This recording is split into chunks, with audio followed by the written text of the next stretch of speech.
दोस्तों आज की ये वीडियो और आने वाली वीडियोस आपके लिए बहुत ही ज़्यादा इंपॉर्टेंट होने वाली है क्योंकि इसमें हम पुराने के साथ साथ नए प्रोडक्ट्स और सर्विसेज को भी समझने वाले हैं।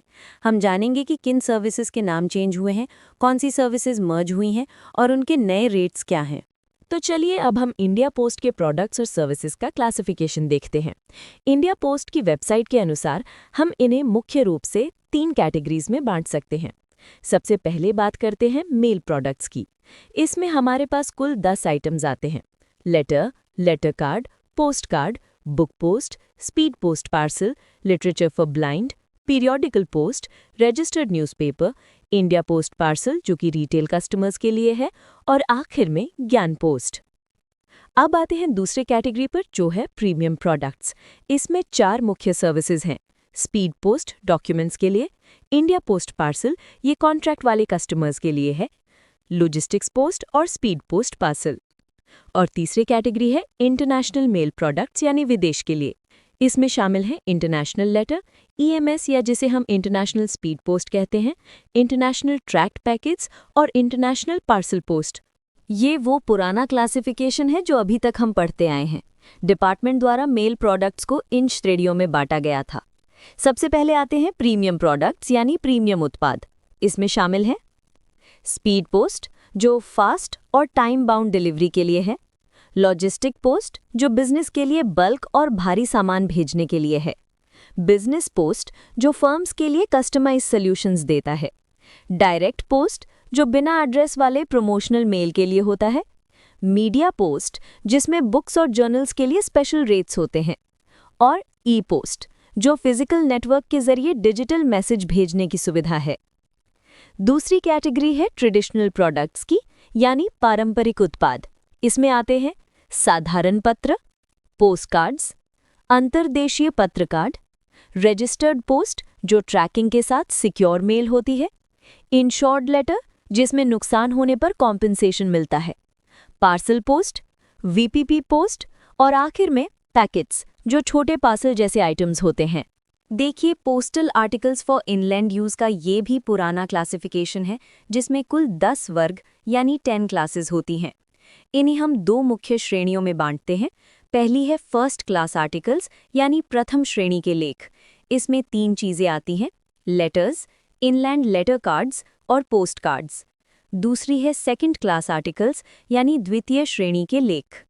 इसमें आते हैं बुक पैकेट्स, मुद्रित पुस्तकों वाले पुस्तक पैकेट, आवधिक प्रकाशनों वाले पुस्तक पैकेट, नेत्रहीन साहित्य पैकेट, नमूना एवं पैटर्न पैकेट, रजिस्टर्ड न्यूज़पेपर और पार्सल। और आपको ये भी याद रखना है कि अंतर्देशीय वितरण के लिए प्रत्येक वर्ग की अपनी एक अलग डाक दर निर्धारित होती है। देखिए अभी जो हमने 10 प्रकार देखे थे उनमें से पहले 9 प्रकार यानी लेटर्स से लेकर रजिस्टर्ड न्यूज़पेपर्स तक लेटर मेल यानी पत्र डाक की श्रेणी में आते हैं, और जो 10वां प्रकार है यानी पार्सल वो अकेला पार्सल मेल कहलाता है। अब समझते हैं एयर ट्रांसमिशन पॉलिसी जिसे हम ऑल अप स्कीम भी कहते हैं। जो हमारे फर्स्ट क्लास मेल्स हैं यानी टाइप 1 से 3 तक यानी लेटर्स, इनलैंड लेटर कार्ड्स और पोस्ट कार्ड्स, इन्हें भारत के अंदर फ्री एयर ट्रांसमिशन मिलता है यानी इनके लिए कोई भी अलग से हवाई सरचार्ज नहीं लगता। लेकिन यहाँ रजिस्टर्ड न्यूज़पेपर्स के लिए एक खास नियम है। छटाई के मकसद से तो इन्हें फर्स्ट क्लास माना जाता है, लेकिन ध्यान रखिएगा इन्हें मुफ्त हवाई सेवा यानी फ्री एयर ट्रांसमिशन नहीं मिलती है। अब हम बात करते हैं सबसे महत्वपूर्ण बदलावों की। डाकघर विनियमों में जो मेजर चेंज आए हैं जो 16 दिसंबर 2024 से प्रभावी हैं, उन्हें ध्यान से नोट कर लीजिए। सबसे पहले लेटर की मैक्सिमम वेट लिमिट को 2 किलोग्राम से घटाकर अब 500 ग्राम कर दिया गया है। इसके बाद कुछ पुरानी कैटेगरीज को मर्ज करके नए नाम दिए गए हैं। जो बुक पैकेट्स, प्रिंटेड बुक्स और सैम्पल पैकेट्स थे, अब इन सबको मिलाकर बुक पोस्ट कहा जाएगा, और जो बुक पैकेट्स विद पीरियोडिकल्स थे उनका नाम अब पीरियोडिकल पोस्ट हो गया है। पार्सल और वीपीपी के नामों में भी बदलाव हुआ है। बिजनेस पार्सल अब बन गया है इंडिया पोस्ट पार्सल कॉन्ट्रैक्चुअल, और रजिस्टर्ड पार्सल को अब इंडिया पोस्ट पार्सल रिटेल कहा जाएगा। इसी तरह वीपीपी का नाम बदलकर सीओडी रिटेल हो गया है, और वीपीएमओ अब सीओडीएमओ कहलाएगा। ईएमओ यानी इलेक्ट्रॉनिक मनी ऑर्डर की लिमिट बढ़ाकर 10,000 रुपये कर दी गई है, और आईपीओ यानी इंडियन पोस्टल ऑर्डर अब 10 रुपये, 20 रुपये, 50 रुपये और 100 रुपए के डिनोमिनेशन यानी मूल्य वर्ग में उपलब्ध होंगे। और एक बिल्कुल नई सर्विस शुरू की गई है जिसका नाम है रजिस्टर्ड पोस्ट कार्ड यानी पंजीकृत पोस्ट कार्ड। चलिए अब हम मेल्स यानी मेल कैटेगरी में सबसे पहले बात करते हैं लेटर्स यानी पत्र की। इंडिया पोस्ट रेगुलेशंस 2024 के तहत इसमें क्या नियम हैं, इसे समझते हैं। सबसे पहले डेफिनेशन यानी परिभाषा। लेटर का मतलब है करंट एंड पर्सनल कॉरेस्पॉन्डेंस यानी कोई भी वर्तमान और व्यक्तिगत पत्राचार। इसकी कंडीशंस यानी शर्तें क्या हैं? इसमें प्रीपेड पोस्टेज मैंडेटरी है यानी डाक शुल्क का भुगतान पहले ही करना अनिवार्य है और इसे सिक्योरली क्लोज्ड कंडीशन में यानी सुरक्षित रूप से बंद हालत में होना चाहिए। अब आते हैं सबसे बड़े बदलाव पर, जो है वेट यानी वजन। अब लेटर का मैक्सिमम वेट 500 ग्राम यानी 500 ग्राम्स कर दिया गया है। आपको याद रखना है कि पुराने नियम यानी ओल्ड रूल में ये लिमिट 2 kg हुआ करती थी, जिसे अब कम कर दिया गया है। तो चलिए अब हम नॉर्मल लेटर यानी सामान्य पत्र के लिए निर्धारित साइज लिमिट्स को समझते हैं। इसे हम 2 कैटेगरीज में देखेंगे। पहली है रोल फॉर्म। अगर आप लेटर को रोल करके भेज रहे हैं तो इसका डायमीटर यानी व्यास कम से कम 100 mm होना चाहिए और ज़्यादा से ज़्यादा 800 mm तक हो सकता है। अगर हम लंबाई और व्यास के दुगने को जोड़ें तो ये टोटल कम से कम 170 mm होना चाहिए और मैक्सिमम 1000 mm यानी 1 मीटर तक हो सकता है। दूसरी कैटेगरी है नॉन रोल फॉर्म यानी अगर लेटर सामान्य लिफाफे में है। इसका मिनिमम साइज कम से कम 140 mm गुणा 90 mm होना चाहिए। इसमें 2 mm की छूट यानी टॉलरेंस मिलती है। अब मैक्सिमम साइज को ध्यान से सुनिए। किसी भी एक साइड की लंबाई 600 mm से ज़्यादा नहीं होनी चाहिए या फिर ये अधिकतम 458 mm गुणा 324 mm होना चाहिए। इसमें भी 2 mm की टॉलरेंस मिलती है। और हाँ, लंबाई, चौड़ाई और गहराई तीनों का जोड़ कुल मिला के 900 mm से ज़्यादा नहीं होना चाहिए। कभी कभी एग्जाम में ये यूनिट्स मिलीमीटर की जगह सेंटीमीटर में पूछ ली जाती हैं, तो आपको बस एक 0 कम कर देना है। जैसे 100 mm बन जाएगा 10 cm, 600 mm बन जाएगा 60 cm और 900 mm बन जाएगा 90 cm। तो बस एक 0 हटाने से आपकी वैल्यू mm से cm में बदल जाएगी। हर लिफाफे का फ्लैप या तो लंबी तरफ यानी लॉन्गर साइड के पीछे ऊपर पर होना चाहिए या फिर दाईं या बाईं तरफ यानी राइट या लेफ्ट साइड में हो सकता है। हर लिफाफे के कागज़ की मोटाई 0.15 mm से 0.5 mm के बीच होनी चाहिए, जबकि पहले 0.08 mm न्यूनतम और 0.18 mm अधिकतम होती थी। लिफाफे की सतह एक जैसी संरचना के साथ समतल होनी चाहिए, मतलब एक जगह से दूसरी जगह एक माप के होनी चाहिए। लिफाफा चारों तरफ से लगातार बंद यानी कंटिन्यूअसली क्लोज्ड होना चाहिए और उस पर गोंद का अवशेष यानी रेजिड्यू ऑफ गम नहीं बचना चाहिए। इसे बंद करने के लिए धातु की क्लिप या स्टेपल का इस्तेमाल बिल्कुल नहीं करना है। हर लिफाफा कम से कम 70 ग्राम प्रति वर्ग मीटर के कागज का बना होना चाहिए। लिफाफा इतना लचीला होना चाहिए कि वो यू आकार में मुड़ सके। अगर लिफाफे में खिड़की है तो उसकी चौड़ाई 35 से 50 mm और लंबाई 80 से 125 mm होनी चाहिए। इसमें सामग्री ऐसे रखे जाएं कि विंडो से सिर्फ पता ब्लॉक और बारकोड ही दिखाई दे। विंडो मटेरियल के लिए ग्लासीन पेपर यानी 35 GSM, सेलोफेन पेपर यानी 40 GSM या पॉलीविनाइल क्लोराइड और बायएक्सियली ओरिएंटेड पॉलीप्रोपिलीन जिसकी 15 माइक्रोन मोटाई हो उपयोग होना चाहिए। लिफाफे के बाएं किनारे और निचले किनारे से विंडो की दूरी कम से कम 15 mm होनी चाहिए, लेकिन ऊपरी किनारे से ये दूरी कम से कम 40 mm होना अनिवार्य है। भेजने वाले की कंपनी का लोगो और नाम ऊपरी बाएं कोने में लिखा जा सकता है, जबकि डाक टिकट या फ्रैंक की छाप ऊपरी दाएं कोने में होंगे। इनका पता ब्लॉक से अंतर कम से कम 10 mm होना चाहिए। लिफाफे के निचले हिस्से में बारकोड छपाई के लिए 15 mm जगह छोड़नी होगी। 2D बारकोड या क्विक रिस्पॉन्स कोड के चारों तरफ 5 mm का शांत स्थान प्रदान करना होगा। सेंडर के लोगो का आकार 25 गुणा 50 mm से ज़्यादा नहीं करना चाहिए और क्विक रिस्पॉन्स कोड का न्यूनतम आकार 18 गुणा 18 mm होना चाहिए। अगर छपा हुआ बारकोड विंडो के अंदर है तो शांत क्षेत्र के साथ उसकी लंबाई कम से कम 60 mm और चौड़ाई 10 mm होनी चाहिए ताकि वो स्पष्ट रूप से दिखाई दे। सबसे पहले एक ज़रूरी काम करें। इस वीडियो में जितने भी चित्र, डायग्राम्स और तालिकाएं हैं, उनको अच्छे से याद करने के लिए इनका स्क्रीनशॉट लेकर रख लें ताकि बाद में रिवीजन के काम आ सके। चलिए अब हम बात करते हैं डाक शुल्क के बारे में। पहले 20 ग्राम के लिए शुल्क 5 रुपये है और उसके बाद हर अतिरिक्त 20 ग्राम के लिए 5 रुपये और लगेंगे, जो कि पहले जितना ही है। इनमें चेंज नहीं किए गए। अब देखते हैं पेनल्टी के नियम।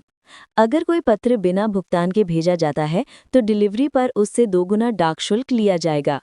अगर भुगतान कम किया गया है तो जितनी कमी है उसका 2 गुना शुल्क चार्ज किया जाएगा। और अगर नियमों का उल्लंघन होता है तो वो प्रेषक को वापस कर दिया जाएगा। महानिदेशक के निर्देशों के अनुसार छूट और अतिरिक्त सुविधाएं दी जा सकती हैं। साथ ही महानिदेशक डीजी पत्रों में कौन सी सामग्री भेजी जाएगी निर्धारित करते हैं। चलिए अब हम बात करते हैं लेटर कार्ड, या जिसे हम अंतर्देशीय पत्र कार्ड भी कहते हैं। इसकी कीमत 2 रुपये 50 पैसे होती है। इसका इस्तेमाल केवल भारत के भीतर ही किया जा सकता है। इसमें एक निर्धारित तह वाली शीट होती है जिस पर आप अपना संदेश लिख सकते हैं। इसका अधिकतम वजन 5 ग्राम तक हो सकता है और इसके कागज की क्वालिटी कम से कम 70 GSM होनी चाहिए। इस पर डाक टिकट की वैल्यू पहले से ही छपी होती है। अब इसके आकार यानी डायमेंशंस को ध्यान से सुनिए। जब ये खुला हुआ यानी अनफोल्डेड होता है तो इसका अधिकतम साइज 30 गुना 21 सेंटीमीटर और न्यूनतम 28.2 गुना 18.2 सेंटीमीटर होना चाहिए। और जब इसे मोड़ दिया जाता है यानी फोल्डेड अवस्था में तो इसका अधिकतम साइज 21 गुना 10 सेंटीमीटर और न्यूनतम 15.2 गुना 9 सेंटीमीटर होना चाहिए। इसकी संरचना में 3 फ्लैप होते हैं। बाएं और दाएं फ्लैप का साइज अधिकतम 1.5 गुना 10 सेंटीमीटर हो सकता है, जबकि ऊपर वाले फ्लैप का साइज अधिकतम 1.5 गुना 21 सेंटीमीटर तक हो सकता है। शुल्क और जुर्माने के नियम भी समझ लीजिए। अगर अवैतनिक कार्ड भेजा जाता है तो उस पर 2 गुना शुल्क लगेगा। अगर भुगतान कम है तो जितनी कमी है उसका 2 गुना लिया जाएगा। लेकिन अगर कोई कार्ड नियमों का उल्लंघन करता है यानी उसका साइज या कागज सही नहीं है तो उसे पत्र माना जाएगा और फिर लेटर के रेट के हिसाब से कमी का 2 गुना शुल्क वसूला जाएगा। आप प्राइवेट ILC भी इस्तेमाल कर सकते हैं, बस उनके आयाम डिपार्टमेंट के नियमों के अनुसार होने चाहिए। और एक खास बात, वैसे तो इसका विदेशी उपयोग मना है, लेकिन पाकिस्तान और नेपाल के लिए इसे भेजा जा सकता है। चलिए अब हम पोस्ट कार्ड के बारे में समझते हैं। पहले हम पुराने नियमों को देखेंगे क्योंकि एग्जाम में इनसे भी सवाल पूछे जा सकते हैं, तो इन्हें इग्नोर नहीं करना है। पोस्ट कार्ड एक ओपन कम्युनिकेशन यानी खुला संचार होता है। इसका मतलब ये है कि इसमें सामग्री की कोई भी गोपनीयता यानी सीक्रेसी नहीं होती, ये सबके लिए खुला रहता है। अंतर्देशीय डाक द्वारा भेजने के लिए पोस्ट ऑफिस 2 तरह के कार्ड जारी करता है, एक सिंगल यानी एकल और दूसरा रिप्लाई यानी उत्तर पोस्ट कार्ड। जो सिंगल कार्ड होता है उस पर निर्धारित मूल्य की डाक टिकट पहले से ही छपी होती है। इसका उपयोग केवल भारत के भीतर ही किया जा सकता है। अब इसका साइज ध्यान से नोट कर लीजिए। पोस्ट कार्ड का स्टैंडर्ड डायमेंशन 14 गुना 9 सेंटीमीटर यानी 14 × 9 सेंटीमीटर होता है। कई बार लोग प्राइवेट पोस्ट कार्ड भी बनवाते हैं, तो नियम ये कहता है कि निजी तौर पर बना हुआ पोस्ट कार्ड पोस्ट ऑफिस के उभरे हुए पोस्ट कार्ड से ना तो पतला होना चाहिए और ना ही ज्यादा लचीला, यानी इसका साइज और कागज की मोटाई बिल्कुल वैसी ही होनी चाहिए जैसा डिपार्टमेंटल कार्ड होता है। चलिए अब बात करते हैं मुद्रित पोस्ट कार्ड यानी प्रिंटेड पोस्ट कार्ड की। सबसे पहले इसकी कीमत नोट करें, जो है 6 रुपये। इसमें और सामान्य कार्ड में फ़र्क क्या है? इसमें जो संचाई या मैसेज होता है वो हाथ से नहीं बल्कि मुद्रण या साइक्लोस्टाइलिंग या किसी अन्य यांत्रिक विधि द्वारा रिकॉर्ड किया जाता है। इसमें मुद्रित सामग्री और चित्र भी शामिल हो सकते हैं। ये भी 2 प्रकार का होता है, एकल और उत्तर यानी सिंगल एंड रिप्लाई, और इसका साइज भी वही स्टैंडर्ड 14 गुना 9 सेंटीमीटर होता है। इसके बाद आता है मेघदूत पोस्ट कार्ड। इसकी कीमत सबसे कम है, मात्र 0.25 रुपये यानी 25 पैसे।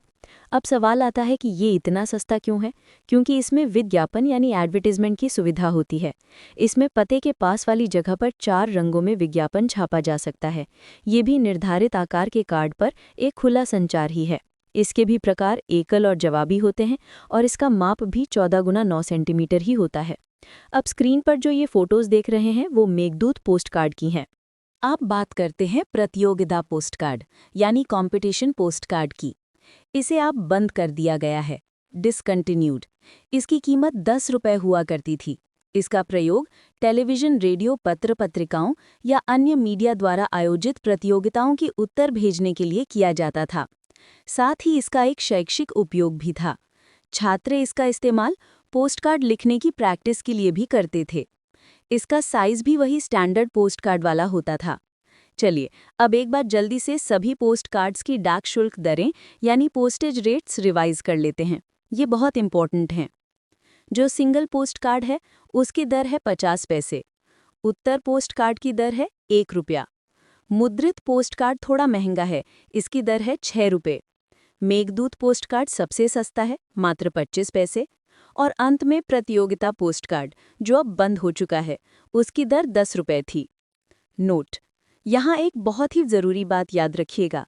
अगर एग्ज़ाम में आपसे सिर्फ पोस्ट कार्ड की कीमत पूछी जाए और ये ना बताया जाए कि वो कौन सा पोस्ट कार्ड है, तो आपको हमेशा सिंगल पोस्ट कार्ड की ही कीमत बतानी है, यानी 50 पैसे। डिफ़ॉल्ट रूप से पोस्ट कार्ड का मतलब सिंगल पोस्ट कार्ड ही माना जाता है।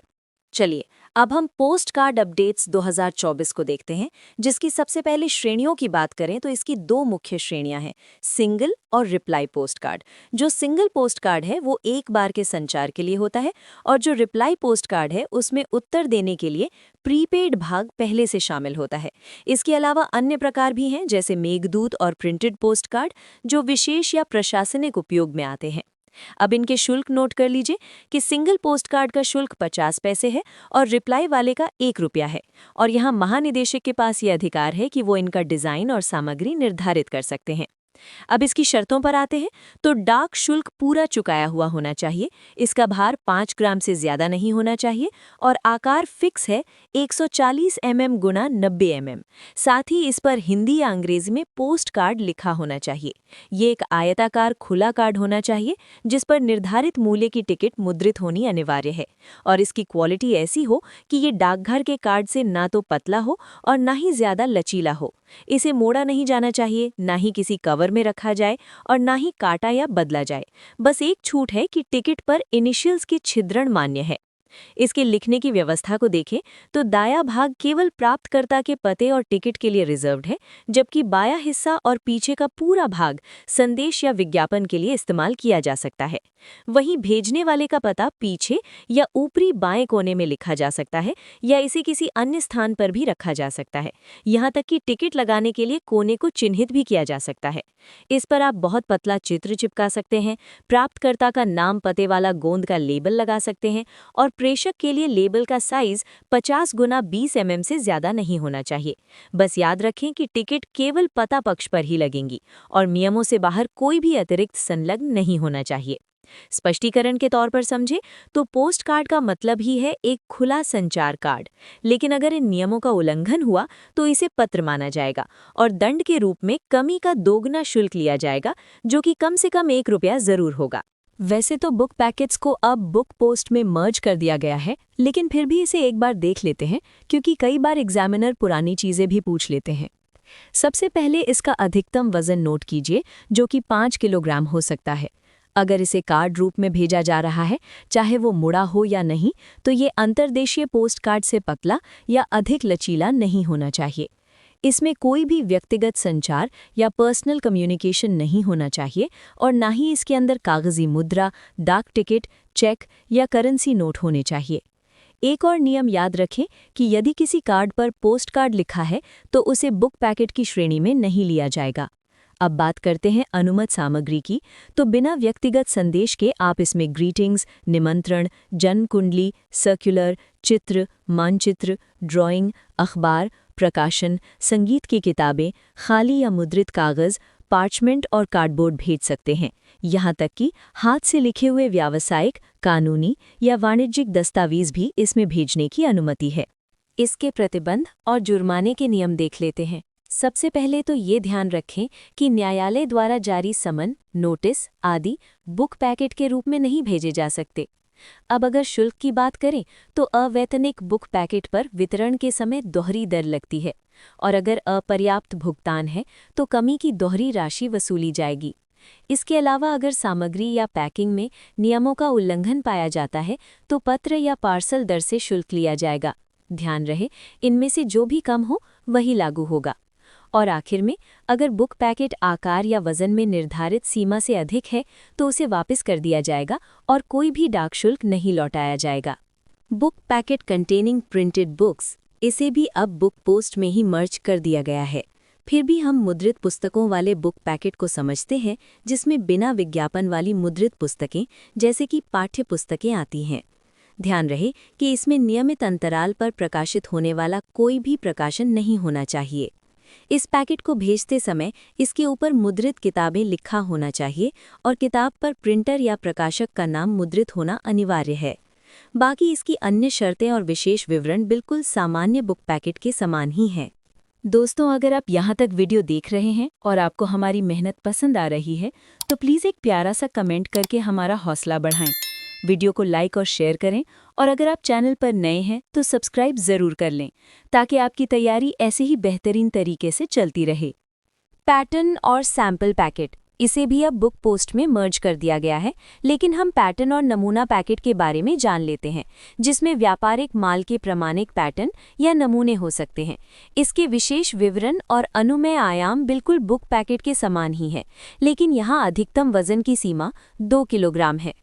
अवैतनिक या अपर्याप्त भुगतान वाले पैकेट के लिए शर्तें भी बुक पैकेट जैसी ही लागू होंगी और एक ज़रूरी बात यह है कि यदि इसे निर्धारित तरीके से पैक नहीं किया गया तो इसे आगे नहीं भेजा जाएगा। तो चलिए अब हम नई कैटेगरी बुक पोस्ट को समझते हैं। जैसा कि हमने देखा, book packet containing printed books और पैटर्न एंड सैंपल पैकेट को मिलाकर अब एक ही कैटेगरी बना दी गई है जिसे बुक पोस्ट कहते हैं।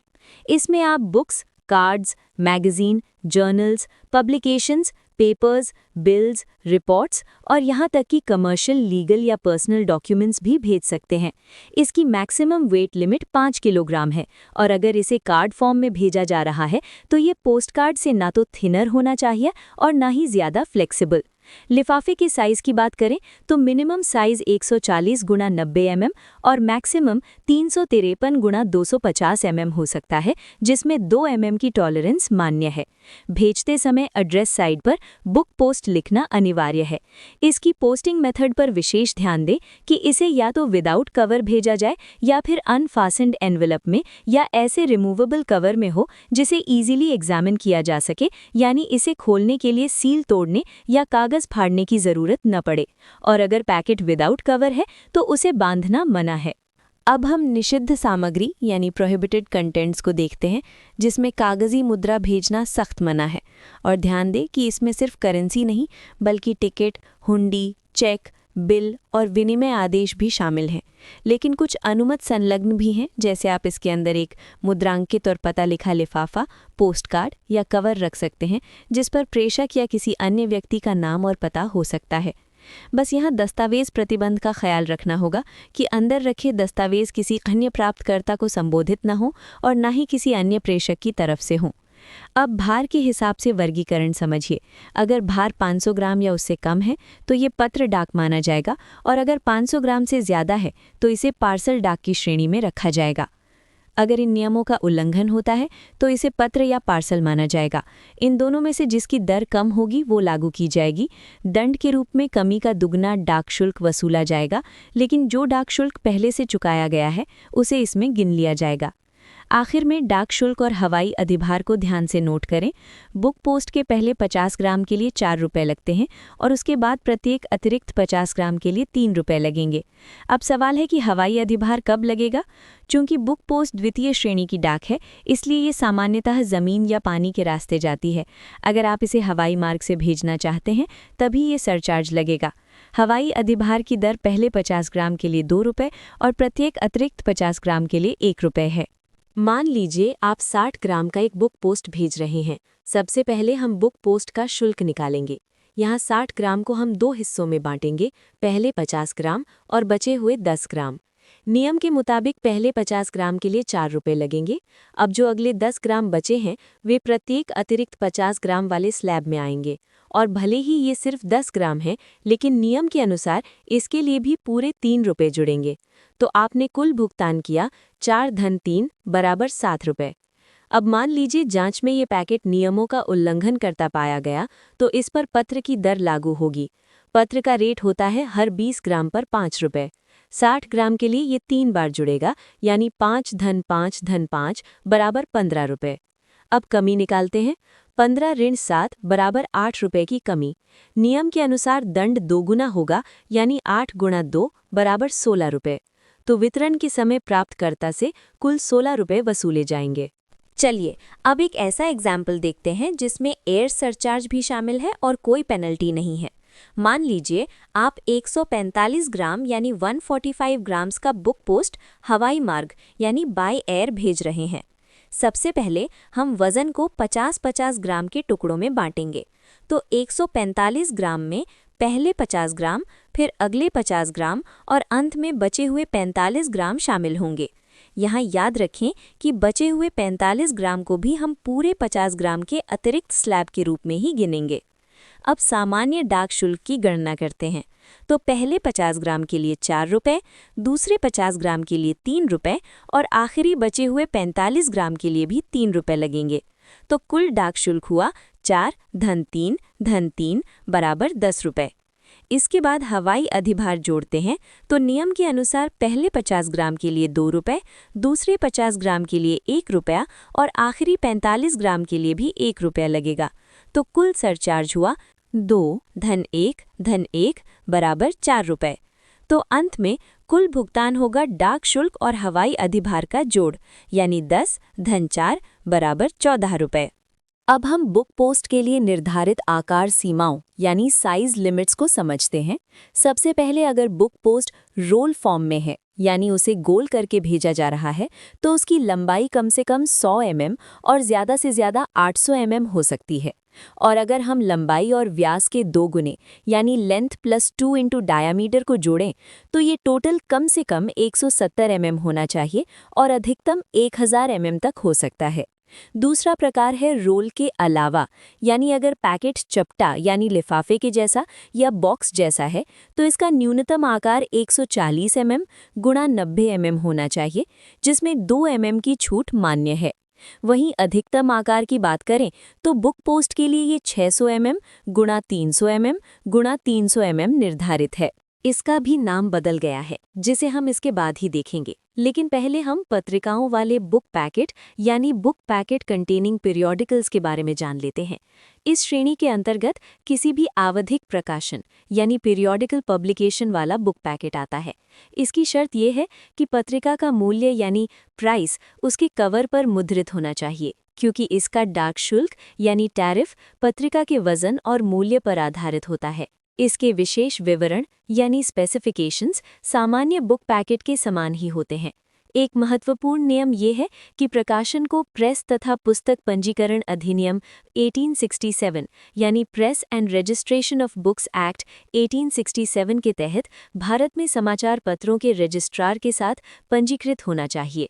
आपको ये भी ध्यान रखना है कि पंजीकरण संख्या यानी रजिस्ट्रेशन नंबर पत्रिका के प्रथम या अंतिम पृष्ठ पर मुद्रित होनी चाहिए और साथ ही ये ऊपरी लेख भी प्रथम या अंतिम पृष्ठ पर प्रदर्शित होना चाहिए कि भारत में समाचार पत्रों के रजिस्ट्रार के साथ संख्या के तहत पंजीकृत है। अंत में इसकी भार सीमा याद रखें, जो कि अधिकतम स्वीकार्य वजन 5 किलोग्राम है। अब हम पीरियोडिकल पोस्ट को देखते हैं, जहां बुक पैकेट कंटेनिंग पीरियोडिकल्स का नाम बदलकर अब आवधिक डाक यानी पीरियोडिकल पोस्ट कर दिया गया है। इसकी पात्रता यानी एलिजिबिलिटी को देखें तो इसे प्रेस और आवधिक पंजीकरण अधिनियम 2023 यानी press and registration of periodicals act 2023 51 of 2023 की परिभाषा में शामिल होना चाहिए और ये केवल भारत में मुद्रित और प्रकाशित होने के साथ साथ प्रेस रजिस्ट्रार जनरल के पास पंजीकृत होना चाहिए। और साथ ही इस अधिनियम यानी प्रेस और आवधिक पंजीकरण अधिनियम 2023 का पालन करना बहुत ज़रूरी है। लेकिन ध्यान रखिए कि इसमें वैज्ञानिक, तकनीकी या शैक्षणिक पुस्तकें और जर्नल अनुमत नहीं है। जहां तक डाक पंजीकरण की बात है तो इसके लिए अलग पंजीकरण की आवश्यकता नहीं है। हालांकि समाचार पत्रों को रियायती दर के लिए अलग पंजीकरण या लाइसेंस आवश्यक होगा। भेजते समय इसके प्रथम या अंतिम पृष्ठ पर एक विशेष अंकन यानी press registrar of general of India under number अंकित होना चाहिए, और अगर इन नियमों का उल्लंघन होता है तो इसे बुक पोस्ट की तरह माना और शुल्क लिया जाएगा। चलिए अब हम आवधिक डाक यानी पीरियोडिकल पोस्ट के लिए डाक शुल्क पोस्टल चार्जेस को समझते हैं, जो कि पीरियोडिकल के मूल्य पर आधारित है। अगर पत्रिका का मूल्य 20 रुपये तक है तो पहले 100 ग्राम के लिए 2 रुपये लगेंगे और उसके बाद प्रत्येक अतिरिक्त 100 ग्राम या उसके भाग के लिए 3 रुपये लगेंगे। अगर पत्रिका का मूल्य 21 रुपये से 50 रुपये के बीच है तो पहले 100 ग्राम के लिए 4 रुपये और प्रत्येक अतिरिक्त 100 ग्राम के लिए 5 रुपये शुल्क लगेगा। और अगर पत्रिका का मूल्य 50 रुपये से ऊपर है तो पहले 100 ग्राम के लिए 8 रुपये लगेंगे और उसके बाद प्रत्येक अतिरिक्त 100 ग्राम के लिए 9 रुपये देने होंगे। यहाँ भाग का मतलब अच्छे से समझ लीजिए कि अगर वजन 100 ग्राम से 10 ग्राम भी ऊपर गया तो भी आपको पूरे अगले 100 ग्राम का शुल्क देना होगा। वीडियो को लाइक, शेयर, सब्सक्राइब करने के साथ साथ उसे हाइप भी ज़रूर करें ताकि हमें आगे और अच्छे वीडियो बनाने का मोटिवेशन मिल सके।